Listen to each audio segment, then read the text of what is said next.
जिल्हा परिषद आणि पंचायत समिती निवडणुकीसाठी आज उमेदवारी अर्ज भरण्याचा अखेरचा दिवस असल्याने संपूर्ण जिल्ह्यात मोठी लगबग आणि धांदल पाहायला मिळाली. सकाळपासूनच तहसील कार्यालये आणि संबंधित निवडणूक कार्यालयांमध्ये उमेदवार, कार्यकर्ते आणि समर्थकांची गर्दी झाली होती.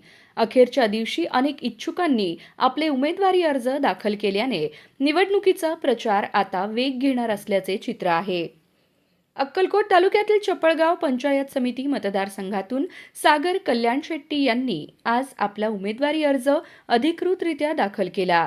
अर्ज भरण्यावेळी त्यांच्यासोबत भाजप मंडल अध्यक्ष अमोल हिप्परगी, माजी पंचायत समिती सदस्य खय्यूम पिरजादे यांच्यासह भाजपचे स्थानिक पदाधिकारी, कार्यकर्ते आणि समर्थक मोठ्या संख्येने उपस्थित होते.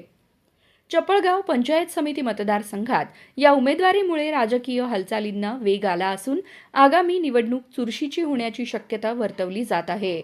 अर्ज भरण्याच्या अंतिम दिवशी घडलेल्या या घडामोडींमुळे अक्कलकोट तालुक्यातील निवडणूक वातावरण अधिकच तापले आहे.